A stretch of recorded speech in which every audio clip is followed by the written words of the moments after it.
Hey there neighbors, Kevin here with eTrailer, and today we're going to be taking a closer look at the Furrion Chill Cube thermostat. So if you are one of the many people who purchased the Furrion Chill Cube for its amazing cooling abilities, and now it's getting a little bit closer to that fall time and you're really ready to actually be able to use your furnace as well, then you're going to need the Chill Cube thermostat. This is going to be a specific fit. This is not going to be something that you can just kind of mix and match like you could previously with older AC units. This is a one thermostat only situation here, and what this is going to come with is our actual thermostat that we see here, and then on a little module that we're going to mount up inside of our rooftop unit just up in here, which we can easily see by just popping out our little cover here. So just this little gray box right up here is all we're going to see inside. It's going to have a plug-in connector on one end, and then the other end is just going to be 4 bare wires that we need to run over to our thermostat. So in most cases you're going to be swapping out another thermostat. You can just reuse those wires as long as it's going to have enough. So in our case we needed 6 wires, 4 for our communication and our power and ground. And then we also had 2 more. We have a power and ground that run over to our furnace, and that's how we're actually going to turn that on. So 6 wires in total. Now if you have wiring coming out into your rooftop AC unit and then you have wiring going over to your thermostat, maybe it's not enough. Maybe you don't have 6 there. You can tape on a bundle of wire and then just use that to pull it through, so that way you can get it over to the other side, make your installation a little bit easier. Now this is going to function just like every other thermostat out there. We've got our power to turn it on and off. We've got our mode, so we can roll through our modes here. Starting off, it'll be auto each time. From there, cool, dry mode, and then heat. So that's actually what's turning on our furnace. With it being so warm already right now, our furnace isn't going to kick on, so we'll just skip past that. While you're in auto mode, your fan mode isn't going to actually function because it's already set to that auto speed. So if we switch back down to cool, I can actually control my fan speed. I can control my temperature with our up and down arrows. We've got our sleep mode. We've got turbo, which is going to kick up that fan speed and really help cool down our trailer. Say we're just getting to the campsite, it's Friday night, and our trailer's been sitting out in the sun all day. Hit that on, cool it down real quick. We've also got a timer so that we can change your time settings, as well as add in a timer when we want this to kick off. Now, next to that, it's also going to be gear mode. So when gear pops up, you can see it says 75%. And then 50%, that's just your energy reduction, so that way you're only using 75% or 50% of its full potential, so that way you can kind of cut down on that energy if you're using an inverter. Maybe you're at a boondocking setup and you just really want to conserve it and only use it as needed. So that's what they installed there for you, so you can have a little bit easier of a trip and still have that AC. Another nice feature that Furrion did was they moved the temperature sensor down to below here. See that little bulb sticking out at the bottom? That is our sensor now. So prior to that, our sensor used to be tucked up inside of our rooftop unit, and the problem with that is a lot of cool air or hot air can get trapped up inside of there, and then that's going to give us an inaccurate temperature reading, which then is going to have our AC unit either kick on when we don't want it to, or not kick on when we need it to. So having that down below in the same area that we're going to be kind of hanging out in, and where there's a little bit more airflow versus up here where it might just kind of get stuck, is a little bit nicer, so that way you can really make sure that you're getting an accurate reading. As far as installation goes, it's pretty simple. It's a plug-in connector on one side and then just wiring that's going to run between that module and our thermostat here. So the big thing is really just checking what you already have in place. So if you pop off your old thermostat and you see that you got at least 6 wires there, you're going to be good to go. If not, then you're going to want to go pick up at least 6 or 7 jacketed wire, and this is pretty low gauge. I mean, this is something around like 22. This isn't something where you're spending a lot of money. This should be relatively cheap to get.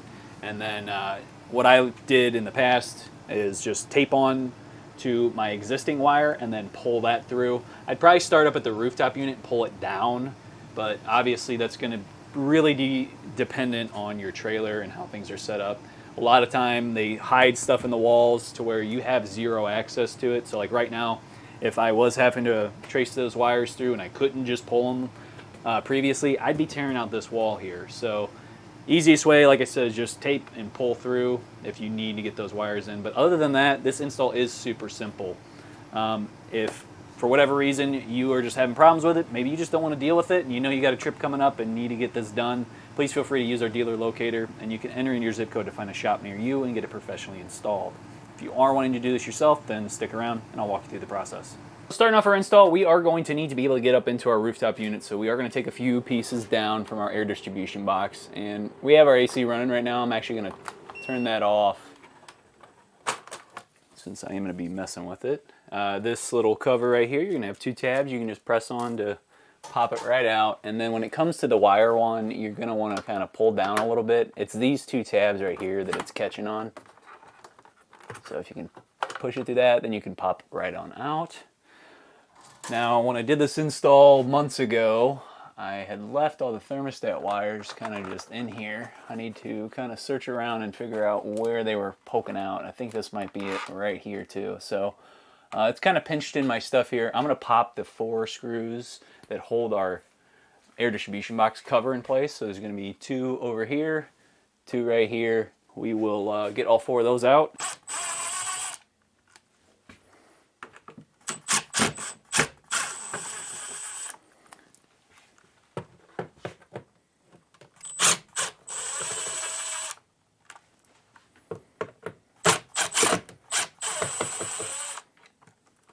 This down. Oh, catching on something here. There we go.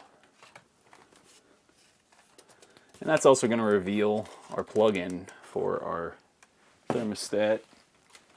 So what's going to happen is we'll have this little guy right here. It's going to plug right in, and it's going to clip on to this little space right here.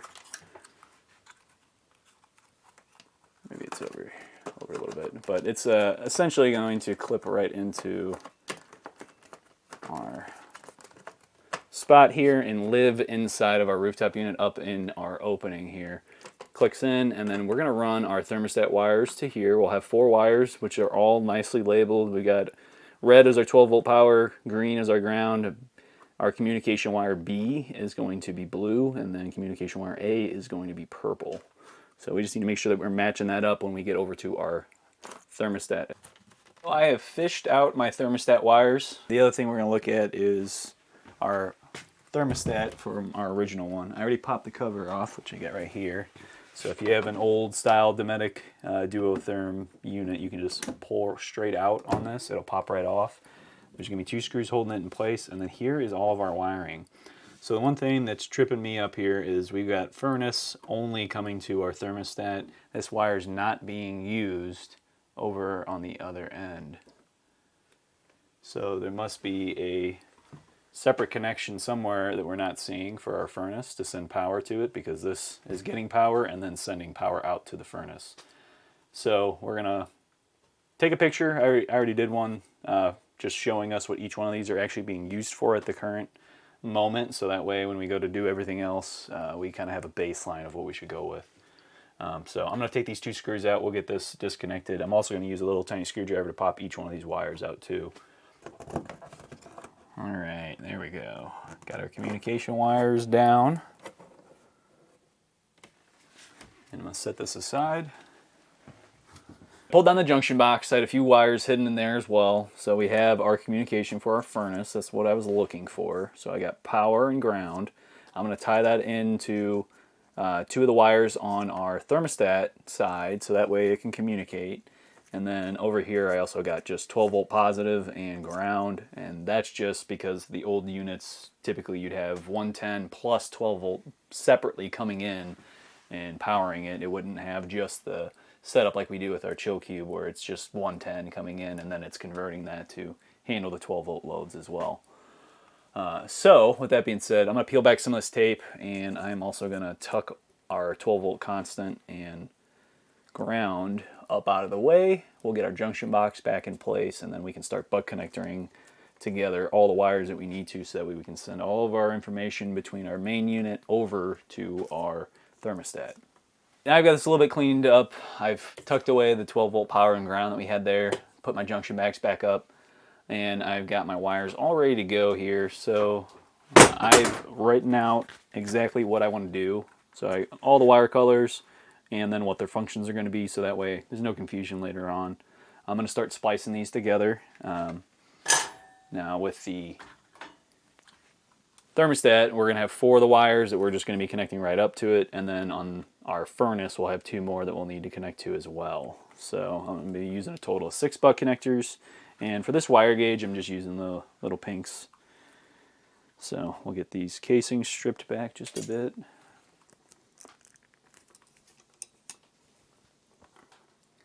Alright, so I'm keeping like for like, at least for our furnace. So I'm going to go white to white.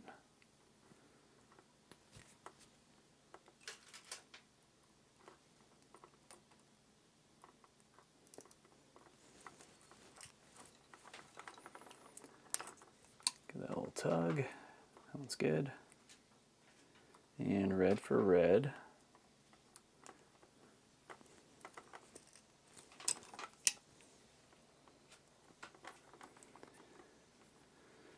And then I'm going to tape over that too, give that a little bit more stability, and then we can start going over our other ones too.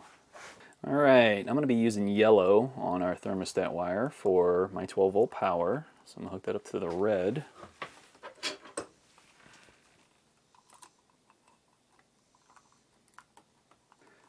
Blue to blue.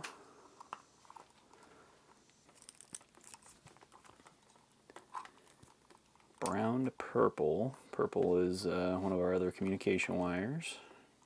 I'm going to do green to green for our grounds. Alright, I'm going to wrap that up in some electrical tape as well. Now I've got this all wired up. I'm going to start connecting stuff here. I'm going to put my air distribution box cover back on, and then we'll work our way back over to the thermostat wiring. This little plug right here, coming out towards the center, is for our new thermostat. Click those together. And then we're just reattaching the same wires that we had before.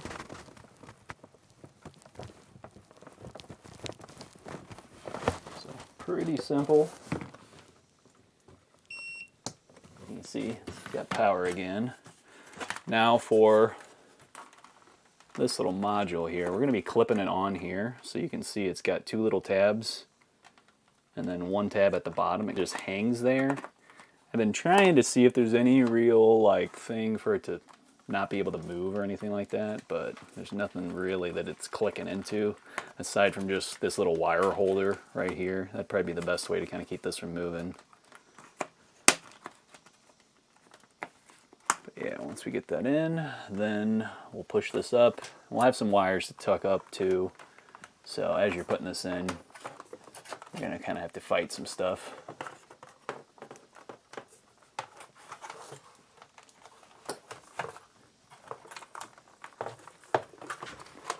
Just make sure you don't pinch anything as you're putting it back in place.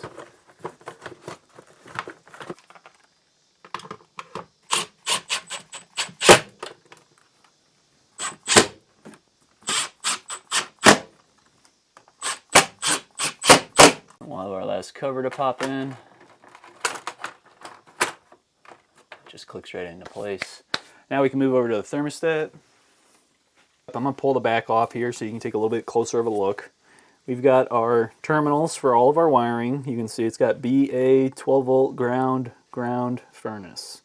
Over here on the left though is our dip switches. So this isn't as relevant of a thing right now, but with prior systems where there was heat pumps and heat strips, you would need to adjust your dip switches accordingly so that way it would function properly with those separate heating elements.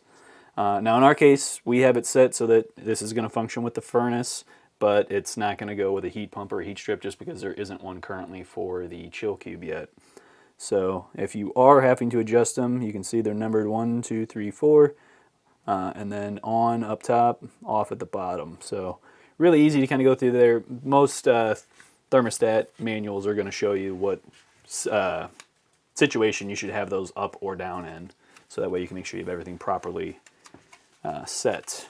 Now when it comes to actually mounting this up, if you look at it, this is a little bit crooked on the back, the little template here that we have to attach to. So what I typically want to do is just kind of find that angle, figure out how I want this to sit, and I'll usually mark it on the wall with a pencil first, just so I kind of know what boundaries I need to be in. And then I'll take this off, and then get this to sit right too. So another thing you could do is take a little piece of painter's tape and then mark what's the bottom here, so that way you can orient it right, get it screwed in using the two mounting holes we got, and you can see that these are slotted, so it's best to go in the center, so that way you got a little bit of wiggle room to kind of move it back and forth with.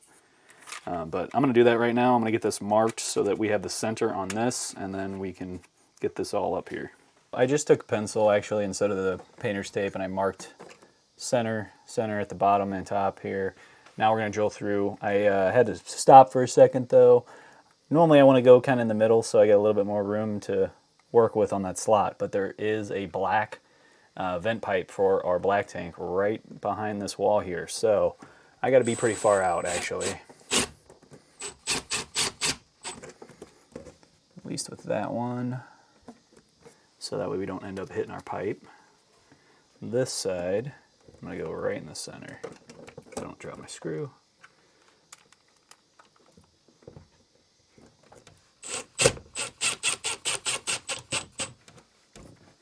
Give a little test. Fine with that. If we wanted to, we could pop it back off and readjust our screws. I might actually pull it just slightly more down.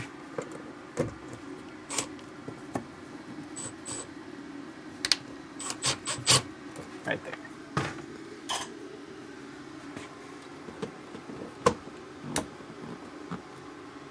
A lot happier with that. All right, now it's just connection time. I am going to trim these back just a little bit. These are pretty long. We don't need that much wire because this is just a tiny little terminal we're going to be poking those into. So I'm going to trim those all down, and then we'll start putting those into their respective terminals. Here is the temperature sensor. We're going to talk about it later. It's in here instead of just the one that is up in the rooftop unit, and this one is going to take precedence over the one that's up there. So whenever this is installed, this is now the temperature sensor that it uses. Putting in our wires, and my furnace is the first one I'm going to start with. I've got red for power, white for ground. You can hear the furnace just kicked on there because I'm adding power to it. This one's just binding up on me. Get that a little bit straighter.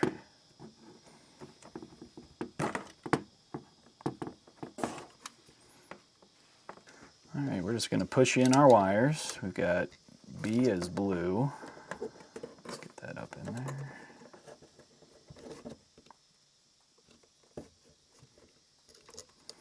Now with such a small wire gauge, this does want to fight you trying to go in.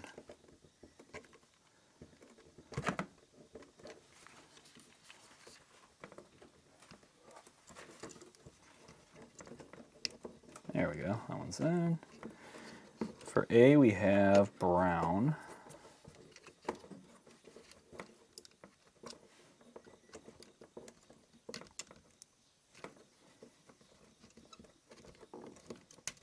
Oh. Make sure you do a little tug test too. If it pops out, then you know you don't have a good connection. You need to redo it.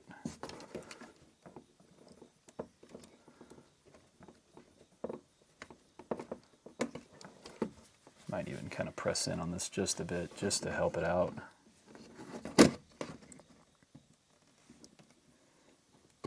There we go.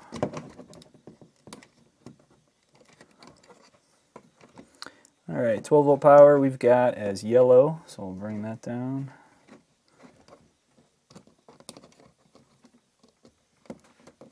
Once again, I am going to press on this just because our wire gauge is so thin.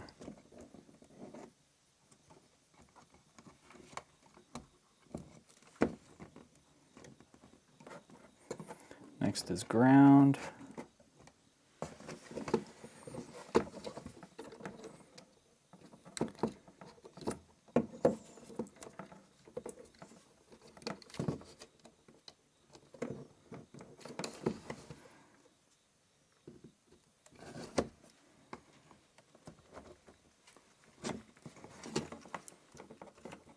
All right, all those are good.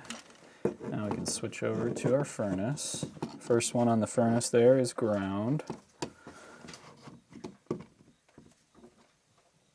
Oops, sorry, I got my hand in the way. And finally, we got our power for our furnace.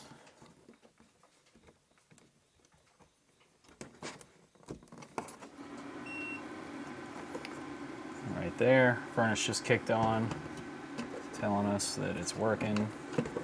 We'll need to adjust our settings here.